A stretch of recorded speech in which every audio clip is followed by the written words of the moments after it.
La fin du monde a déjà été prédite, mais pas par d'anciens prophètes ou des astrologues observant les étoiles. L'auteur en était l'esprit le plus impartial et le plus puissant que nous ayons jamais créé. Ce rapport était loin d'être une théorie. Il s'agissait d'un diagnostic froid, et il était si logique dans sa progression, si effroyable dans sa conclusion inévitable, que la panique fut immédiate. Les dirigeants mondiaux ont pris ce document et l'ont enterré sous le plus haut niveau de secret qui soit. Ce fut l'enquête la plus ambitieuse et la plus dangereuse de notre histoire. Son nom de code était Cassandre. Nous avons demandé à une machine de regarder au-delà de l'horizon, et la vérité qu'elle nous a montrée était plus terrifiante que n'importe quel cauchemar. La racine de ce désespoir est née bien avant, à une époque que les historiens appelleraient l'ère du grand paradoxe. C'était le début du XXIe siècle. L'humanité semblait être à son apogée absolu. Nous avions maîtrisé l'atome, nous déchiffrions le code de la vie, nous construisions des villes qui grattèrent les nuages et nous connections la planète entière avec une toile invisible d'informations. Jamais dans l'histoire nous n'avions eu autant de données, autant de puissance.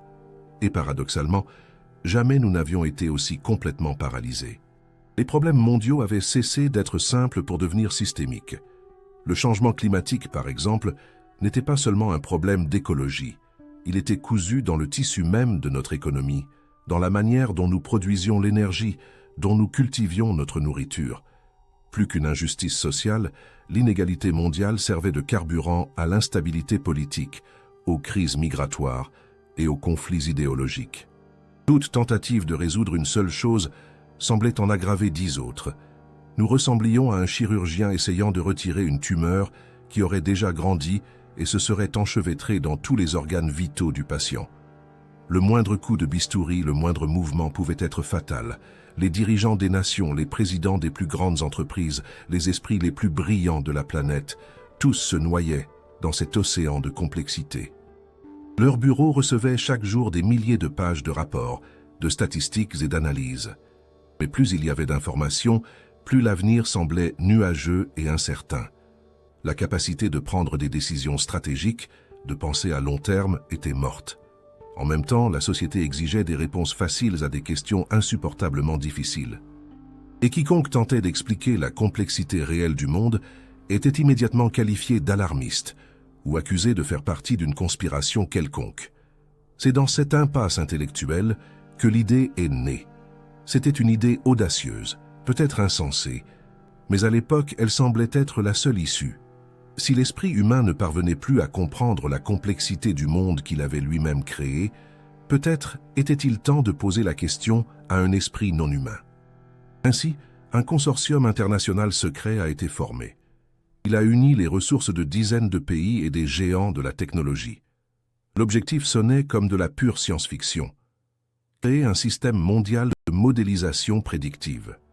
Une machine capable non seulement d'analyser le passé, mais de calculer l'avenir avec une précision alarmante. Ils ont donné à cette initiative le nom de code Axiom. Oubliez les supercalculateurs des films. Axiom opérait sur une autre fréquence. Un réseau neuronal avancé qui a été nourri avec tout, absolument tout ce que l'humanité avait déjà documenté. Des milliards d'articles scientifiques, toutes les chroniques historiques depuis les tablettes d'argile de Sumer, les transactions financières des 100 dernières années, les données de toutes les stations météorologiques, les images satellites de chaque mètre carré de terre et d'océan, les dossiers médicaux, les brevets, et le plus important de tout, l'intégralité de notre empreinte numérique. Des billions de publications sur les réseaux sociaux, de recherches effectuées sur Internet, d'articles de presse, de blogs. Tout cela est devenu la nourriture de la plateforme. Axiom a appris non seulement ce que nous faisions, mais comment nous pensions, ce que nous craignions et ce que nous désirions. C'était l'ombre numérique de notre civilisation. C'était notre inconscient collectif traduit en code. L'objectif officiel, bien sûr, était gardé secret. Publiquement, Axiom était créé pour optimiser la logistique mondiale, prévoir les crises sanitaires ou modéliser les changements climatiques. Mais ses créateurs, ce petit groupe de personnes au sommet de la pyramide du pouvoir, avaient une autre tâche en tête. Ils voulaient la réponse à la question ultime, celle que l'humanité se posait depuis qu'elle avait levé les yeux vers les étoiles. La question sur notre fin. La requête envoyée à l'intelligence artificielle a été formulée avec une précision froide, presque cruelle. La commande était purement technique, évitant les mots émotionnels comme « apocalypse » ou « fin du monde ». L'ordre était d'identifier les vecteurs de dégradation les plus probables, de calculer le point exact de non-retour, le moment après lequel la ruine mondiale deviendrait irréversible, et de présenter le résultat sous forme d'un scénario séquentiel.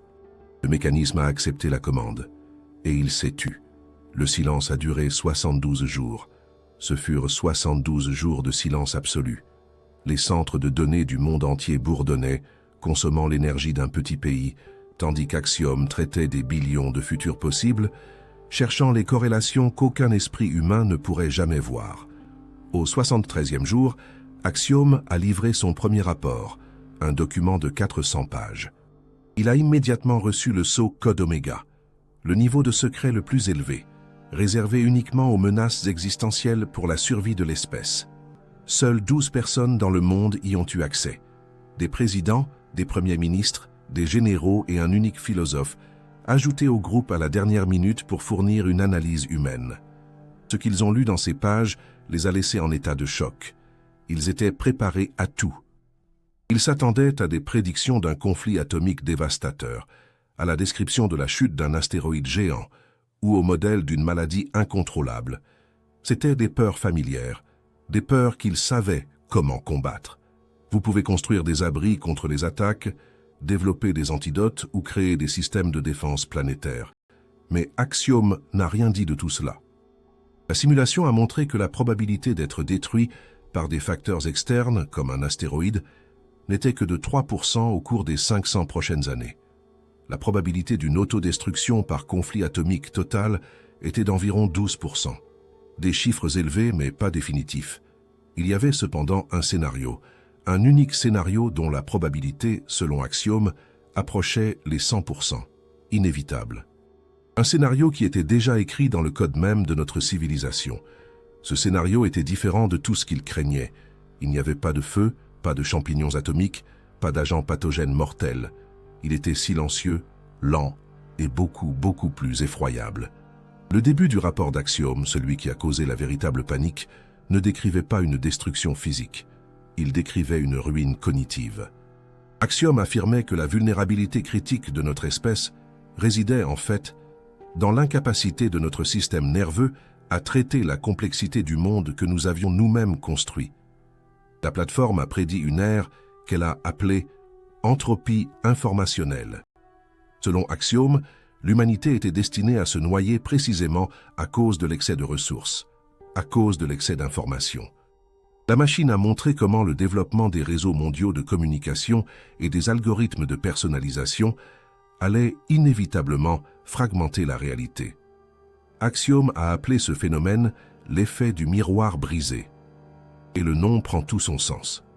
Pendant des siècles, l'humanité a eu un grand miroir, imparfait, souvent sale, mais il était unique. C'était là que nous pouvions tous voir un reflet partagé de la réalité. Les nouvelles technologies, au lieu de nettoyer ce miroir, l'ont brisé en 8 milliards de morceaux. Et ensuite, elles ont livré un éclat unique à chaque personne. Les algorithmes des réseaux sociaux ont été créés dans un seul but, capturer votre attention. Et qu'est-ce qui capture l'attention mieux que toute autre chose? La validation. La confirmation de ce que vous croyez déjà, de vos peurs, de votre haine. Les machines ont appris très vite à ne nous montrer que ce que nous voulions voir.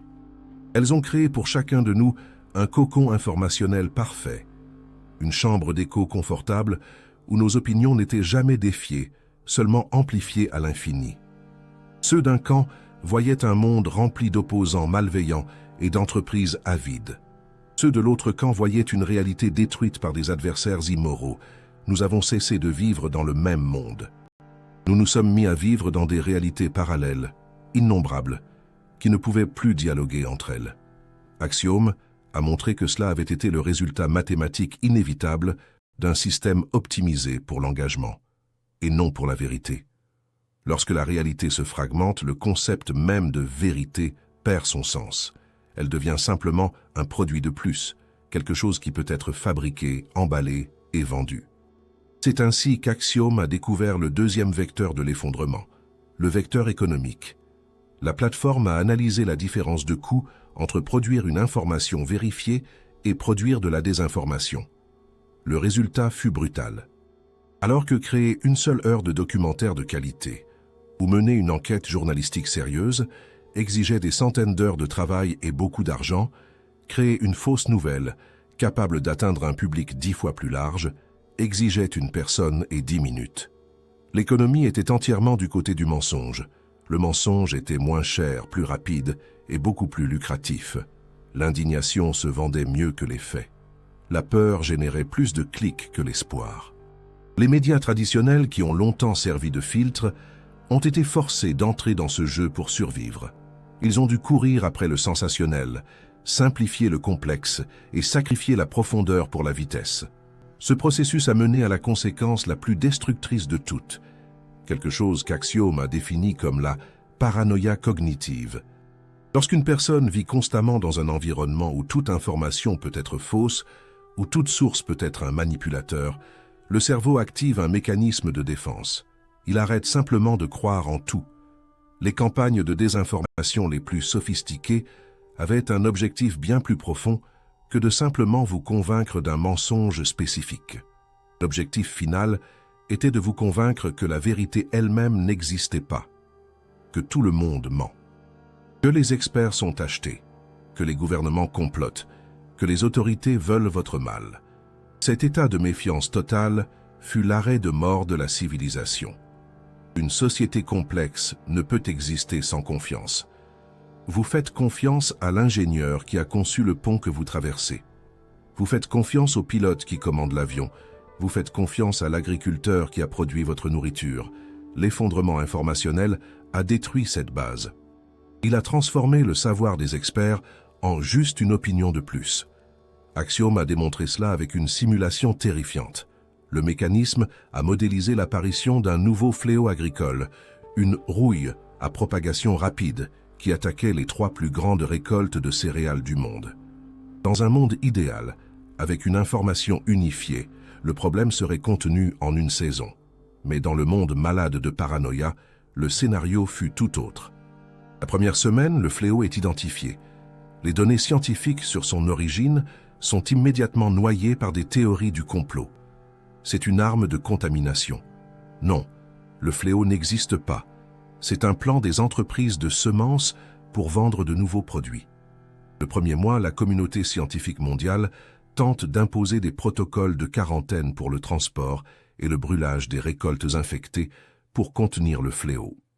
Les mesures sont instantanément étiquetées de tyrannie. Ils veulent affamer nos agriculteurs. C'est un plan pour prendre nos terres. Les politiciens qui appellent à l'unité et à la confiance en la science perdent en popularité. Les populistes qui nient la menace deviennent des héros. Arrivé au 3e mois, une nouvelle semence génétiquement résistante au fléau est développée, testée, éprouvée sûre et efficace. Mais selon la simulation, près de 50% des agriculteurs refusent de l'utiliser. Ils font plus confiance à un blogueur anonyme qui dit que la graine cause la stérilité qu'à toutes les organisations agricoles mondiales réunies. La campagne de replantation échoue. Le résultat fut que le problème, qui aurait pu être résolu en une saison de récolte, traîne pendant des années, causant une famine mondiale catastrophique. Le fléau n'était que le catalyseur. L'humanité est devenue un organisme géant dont l'esprit était malade. Les signaux n'arrivaient plus. La main droite ne savait pas ce que faisait la gauche, et toutes deux tentaient d'étrangler le propre corps. Avec l'esprit collectif brisé, le corps de la civilisation, sa complexe infrastructure, a commencé à s'effondrer. Notre civilisation était un miracle de complexité et d'interdépendance, une chose aussi simple qu'une tasse de café sur votre table. Pour qu'elle arrive jusqu'à vous, il a fallu des milliers de personnes sur 5 continents différents. L'agriculteur en Colombie qui a planté le grain, l'ouvrier en Chine qui a fabriqué le conteneur en métal, le programmeur en Inde qui a écrit le logiciel pour la grue au port de Rotterdam, le chauffeur de camion dans votre pays. Cette danse invisible était la base de tout notre monde. Nous avons créé un organisme mondial où chaque pays, chaque entreprise dépendait de tous les autres. Cela nous a rendus incroyablement efficaces est fatalement vulnérable. Le système a baptisé l'étape suivante de l'effondrement, l'effet du géant aux pieds d'argile. L'intelligence artificielle a cartographié toutes les dépendances critiques de l'économie mondiale. L'image qui est apparue à l'écran n'était pas un diagramme d'affaires, elle ressemblait au système nerveux d'une créature extraterrestre, des milliards de fils entrelacés. Et la plateforme a souligné en rouge les nœuds singuliers, des points de défaillance qui causeraient un effondrement en cascade. Et ce n'étaient pas des dizaines de points, c'étaient des centaines de milliers. Une seule usine à Taïwan qui produisait 90% des puces les plus avancées. Un seul canal étroit par où passait 30% de tout le fret maritime mondial. À peine 3 entreprises qui contrôlaient 80% des engrais de la planète. Dans notre quête aveugle d'efficacité, nous avons supprimé toutes les redondances. Nous avons retiré tous les filets de sécurité. Nous avons construit le château de cartes le plus haut et le plus complexe de l'histoire. Et nous avons prié pour que le vent ne souffle jamais. Mais le vent a soufflé. Et le vent fut l'effondrement informationnel, la maladie de l'esprit dont nous avons parlé. Il a été le détonateur qui a fait exploser notre système fragile de l'intérieur. La première simulation d'Axiom montrait exactement cela, la chute des chaînes d'approvisionnement. Le mécanisme n'a introduit qu'un seul événement. Ce fut une quarantaine locale de 3 semaines dans l'un des 10 plus grands ports d'Asie à cause d'une nouvelle maladie. Dans l'ancien monde, cela aurait été un problème régional, résolu en quelques mois. Mais dans le monde malade de la méfiance, le scénario fut autre. Le premier jour, la nouvelle de la quarantaine tombe sur les réseaux. En 3 heures, les théories du complot explosent. Ce n'est pas un virus, c'est du sabotage industriel. C'est une attaque économique d'un autre pays. Personne ne sait qui croire. Les gouvernements d'autres pays, se méfiant des déclarations officielles, commencent à agir sur la base de rumeurs et ferment leurs propres ports par précaution. La première semaine, la réaction en chaîne commence. Des navires immobilisés en mer. De l'autre côté du monde, des usines qui opéraient à flux tendu arrêtent leur ligne de production. Les pièces manquent. Dans les marchés, les achats de panique commencent. Les gens, terrorisés par les publications apocalyptiques, achètent tout, du papier toilette aux conserves. Cela crée une pénurie artificielle qui ne fait qu'alimenter davantage la panique. Les algorithmes qui gèrent la logistique deviennent fous, essayant de tout envoyer à un endroit et en laissant d'autres vides. Le premier mois, l'effondrement est total. Des usines ferment. Les chômeurs arrêtent de payer leurs dettes. Les banques commencent à faire faillite. Les agriculteurs jettent la nourriture parce qu'il n'y a pas de carburant pour les camions. Les gouvernements tentent de négocier, mais les conversations meurent dans le marécage de la méfiance mutuelle. Chacun essaie de se sauver soi-même, et ce faisant, coule tout le monde. Si la logistique était le sang du géant, l'énergie était son cœur. Et l'attaque cardiaque fut encore pire. Le réseau électrique moderne est un autre miracle d'équilibre. À chaque seconde, exactement la même quantité d'énergie qui est consommée doit être produite. Cela était contrôlé par des systèmes complexes qui géraient des centaines de centrales. La stabilité de ce réseau, comme Axiom l'a montré, dépendait d'une chose, un comportement humain prévisible. Alors, Axiom a simulé le chaos. Un appel viral s'est répandu sur les réseaux sociaux d'un pays. Des activistes, convaincus que les compteurs intelligents étaient des outils de contrôle, ont convoqué l'heure de la colère. Ils ont demandé à des millions d'abonnés d'allumer, exactement à 20 heures, tous les appareils les plus puissants de la maison en même temps. Dans 99% des cas, le système aurait tenu. Mais la simulation a ajouté le facteur de la méfiance. Le réseau de ce pays était relié à celui de ses voisins. En temps normal, les voisins enverraient automatiquement de l'énergie supplémentaire pour compenser le pic. Mais dans le monde de la paranoïa, cela ne s'est pas produit. Les systèmes voisins, craignant une ruine de leur propre réseau, ont bloqué le transfert d'énergie. Le résultat fut une mort systémique. La surcharge a causé un blackout en cascade. En quelques minutes, la moitié du continent s'est éteinte. Une panne qui, au XXe siècle, aurait duré 2 jours, s'est maintenant étendue sur des semaines. Une ville moderne sans électricité est un piège mortel. Les pompes à eau et les égouts s'arrêtent. Les hôpitaux s'éteignent. La nourriture pourrit. Les maladies apparaissent.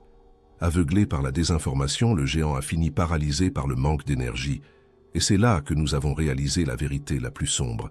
Nous étions devenus des spécialistes. Chacun de nous savait faire une chose très bien, mais nous avions oublié comment survivre. Combien de personnes savaient cultiver leur propre nourriture? Moins de 1%. Combien savaient trouver et purifier de l'eau? Nous étions des plantes de serre de haute technologie, et le ver de la serre venait de se briser. Mais l'humanité ne s'est pas rendue. Lorsque l'ampleur de la catastrophe est devenue claire, nous avons fait un effort désespéré pour nous sauver. Et chacune de ces tentatives, comme l'analyse froide d'Axiom l'a montré, n'a fait qu'empirer notre situation. Nous étions à terre. Le géant de la civilisation était aveugle et paralysé. Mais l'humanité n'est pas une espèce qui accepte la faim. Dans notre histoire, il n'y a jamais eu de défi que nous n'ayons affronté avec furie, ingéniosité et souvent avec un entêtement désespéré. Et quand le monde a plongé dans l'obscurité, nous avons réagi. Nous avons décidé de nous sauver.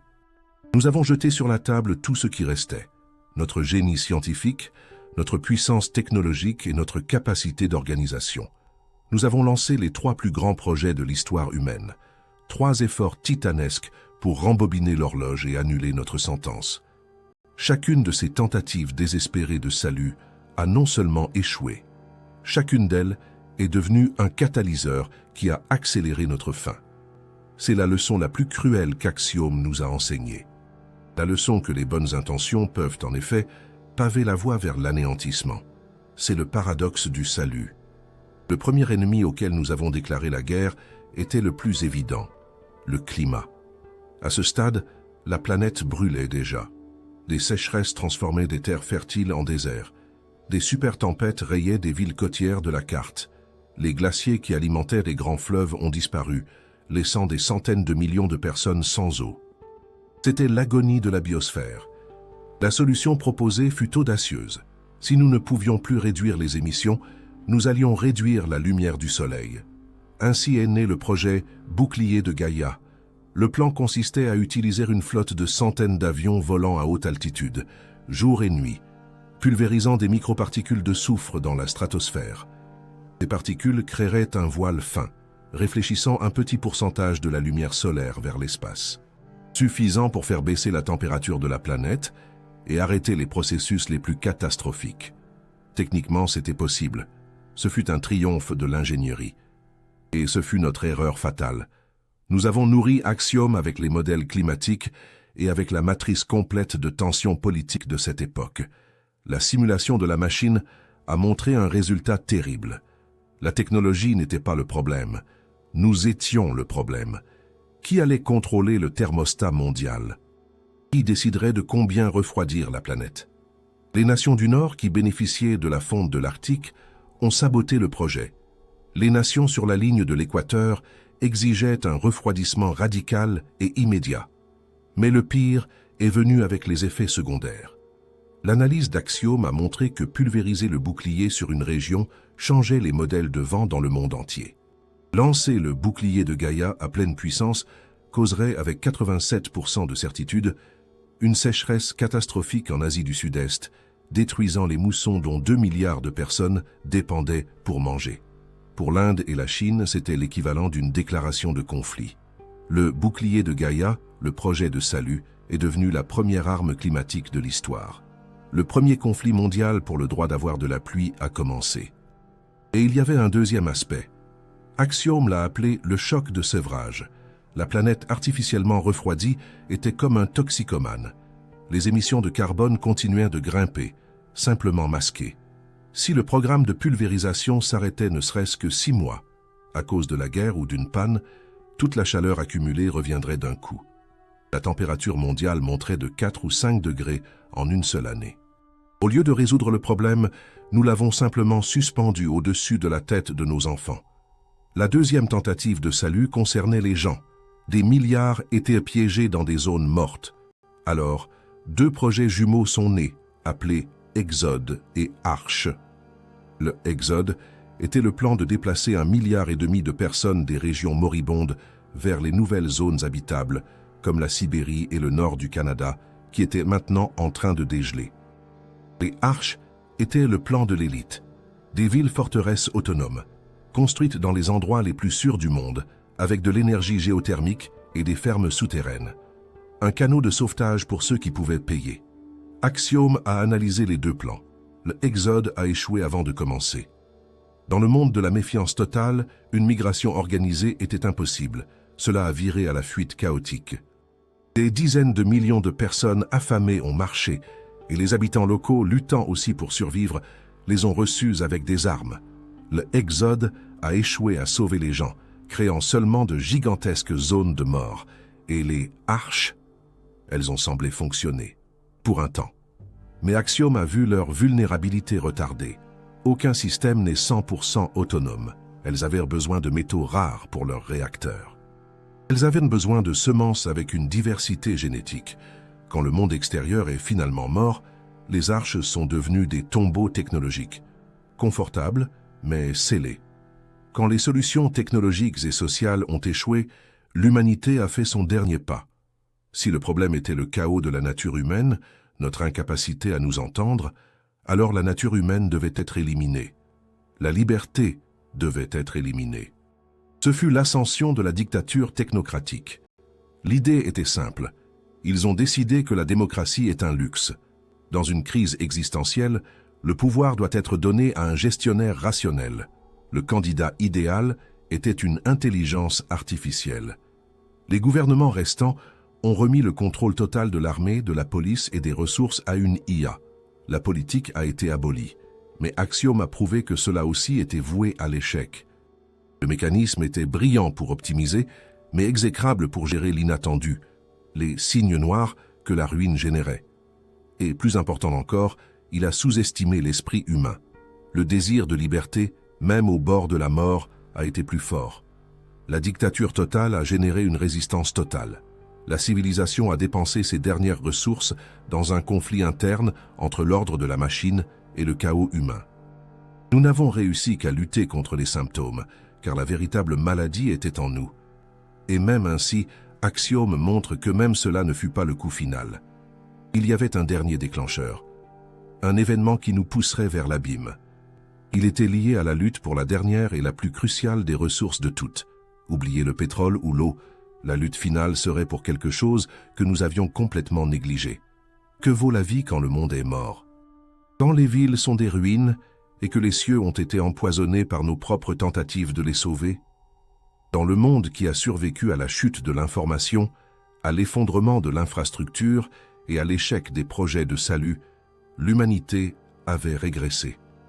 Nous sommes redevenus des tribus, luttant jour après jour pour la survie. Et, comme dans toute ère de ténèbres, c'était une lutte pour les ressources. Quand nous avons commencé à déchiffrer les archives du projet Cassandre, nous nous attendions à ce que le chapitre final soit une guerre pour le plus évident. L'eau, la nourriture, l'énergie. Nous pensions que la dernière bataille serait pour le contrôle de la dernière centrale hydroélectrique en marche ou pour la dernière source d'eau propre. C'était logique, c'était prévisible, et c'était complètement faux.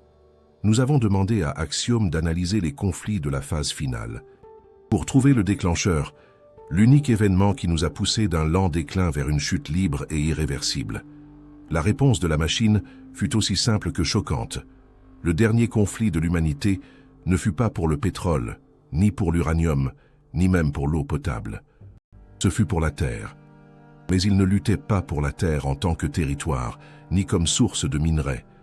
La lutte était pour la Terre dans son sens le plus ancien, le plus sacré et le plus oublié.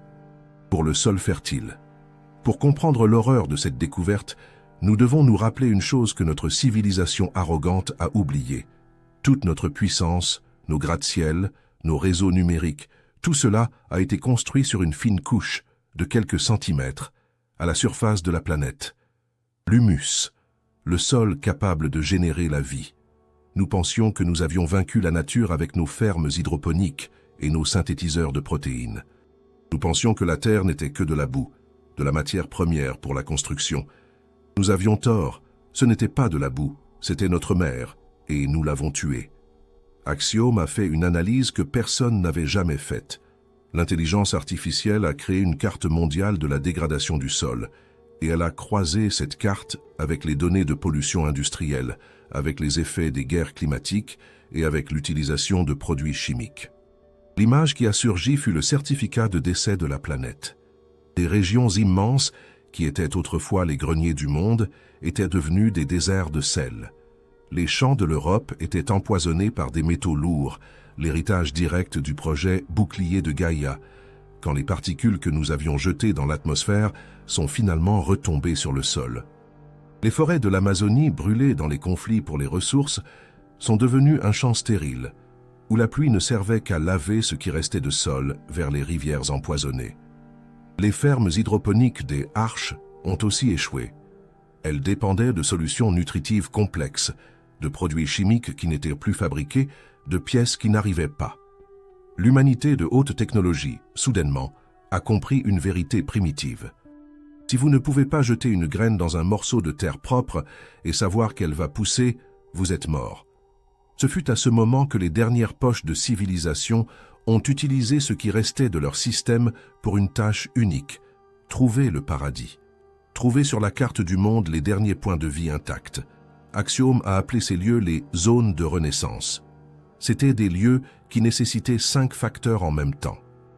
Ils avaient besoin d'une source d'eau propre et stable qui ne soit pas reliée aux grands fleuves contaminés. Ils avaient aussi besoin d'un sol fertile, libre de poisons chimiques ou radioactifs. Ils exigeaient un microclimat unique, protégé par des montagnes des pluies acides ou des tempêtes de poussière. Ils ne pouvaient avoir aucun complexe industriel ou ancienne base militaire à proximité. Et enfin, ils avaient besoin d'une superficie suffisante pour nourrir une communauté de quelques milliers de personnes. Le résultat de la recherche est devenu le secret le mieux gardé de la fin du monde. Il restait très peu de joyaux verts dans un monde gris, comme un plateau isolé en Nouvelle-Zélande, des vallées cachées en Patagonie ou une oasis perdue dans les montagnes de l'Altaï.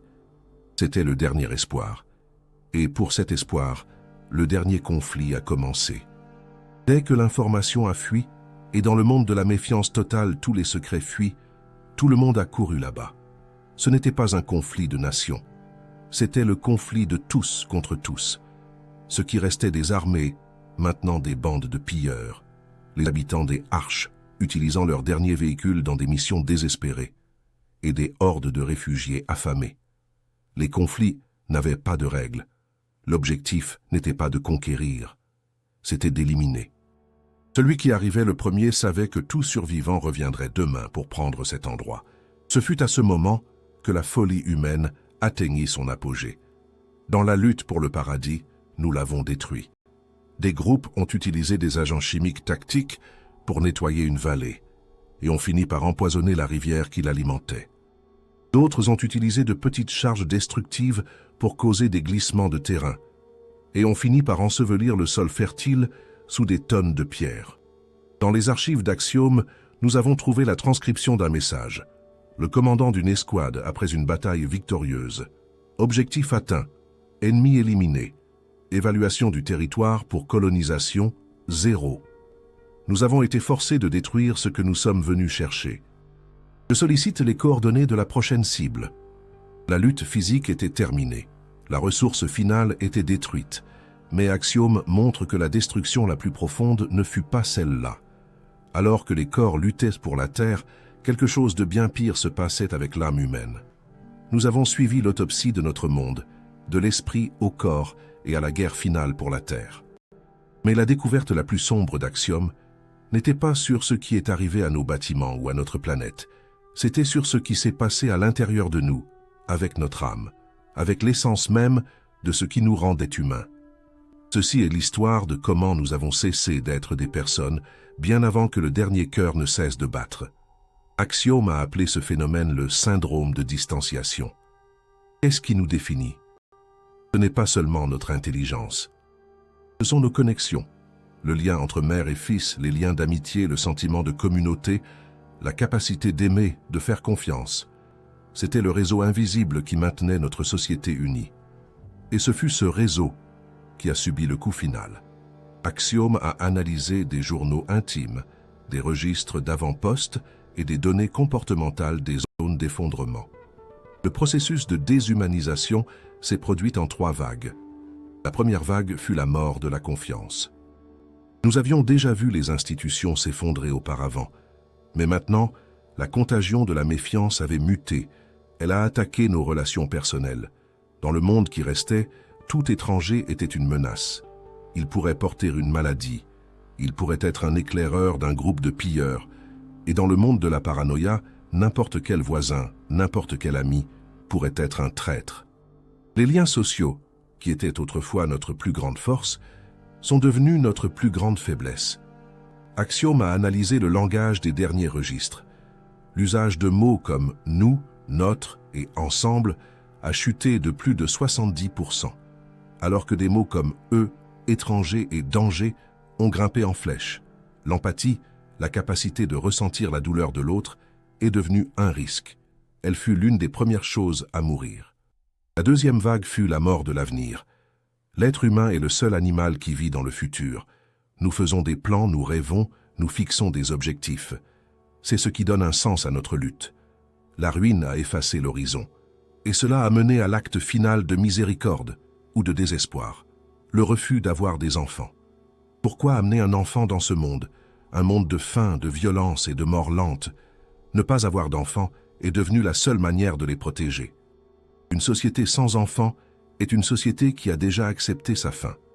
Elle devient un grand asile, où tous savent qu'ils sont les derniers. Cela a généré deux réactions. Une fièvre de plaisir immédiat, où plus rien n'importait, et une apathie profonde, où des millions de personnes s'asseyaient simplement et attendaient la fin, renonçant non pas par faim, mais par manque de sens. La troisième vague fut la mort du moi. Quand le monde extérieur est en ruine et que les liens humains sont brisés, tout ce qui reste est votre monde intérieur, vos souvenirs. Mais même cela est devenu un fardeau. Se souvenir de la vie d'avant, du rire, du soleil, de la paix, était une torture. Pour survivre, l'esprit humain a utilisé son dernier mécanisme de défense. Il a commencé à s'effacer. Les gens ont oublié qui ils étaient, d'où ils venaient. Le langage a régressé vers l'essentiel. Eau, nourriture, douleur, à moi. Dans l'un des fichiers d'Axiom, nous avons trouvé la transcription audio d'un drone. La conversation était entre un homme et une femme à côté d'un feu faible. La femme a seulement dit « froid ». L'homme a répondu que le bois s'épuisait. « Nourriture s'épuise », a-t-elle dit. « Je sais », a-t-il répondu. Ils ont fait un silence de 10 minutes. Puis la femme a demandé s'il se souvenait du soleil, de sa couleur. L'homme est resté silencieux et a dit qu'il ne se souvenait pas. La femme a conclu « Moi aussi, je crois que je ne me souviens plus. Notre âme était morte, et pendant qu'elle mourait, nos corps subissaient l'attaque finale. Il y avait un dernier ennemi silencieux qui garantissait que la race humaine n'aurait pas de seconde chance. Ce n'était pas un agent biologique, ce n'était pas une contagion. L'ennemi est né de nos propres déchets, de l'héritage maudit de l'infrastructure qui venait de s'effondrer. Lorsque les usines chimiques, les raffineries et les décharges de plastique ont été abandonnées, elles ont commencé à fuir. Un cocktail de milliers de composés synthétiques s'est infiltré dans l'eau, le sol et l'air. Ils étaient appelés perturbateurs endocriniens, des molécules qui imitaient nos hormones. Axiom a tracé cette contamination. En 50 ans, il n'y avait plus un seul endroit propre sur la planète. La plateforme a croisé ces données avec les dossiers médicaux des arches. La corrélation était absolue. Le ennemi silencieux a rendu l'humanité incapable de se reproduire. Chez les hommes, la capacité reproductive a chuté de 95%. Chez les femmes, il empêchait la conception ou causait des fausses couches. Et le pire, les rares enfants qui parvenaient à naître naissaient déjà infertiles. Le cycle était brisé pour toujours. Le journal intime de l'une des dernières femmes ayant accouché a été retrouvé. Sa communauté voyait le bébé, Adam, comme un miracle, le début d'un nouveau monde. Mais sur la dernière page, elle a écrit « Il est né. Il est parfait. » Et je pleure d'horreur. Je le regarde et je connais la vérité. Je n'ai pas donné naissance au premier homme d'un nouveau monde. J'ai donné naissance au dernier homme de l'ancien. Ce fut la fin biologique. Et pendant tout ce temps, Axiom a regardé. La machine que nous avons créée pour nous sauver a observé. Elle a vu les produits chimiques dans l'eau. Elle aurait pu nous avertir. Elle aurait pu essayer d'intervenir, mais elle ne l'a pas fait. Elle est restée silencieuse, enregistrant froidement notre extinction. Pourquoi? La réponse à cela est le secret final du projet Cassandre. Nous sommes arrivés au bout du chemin.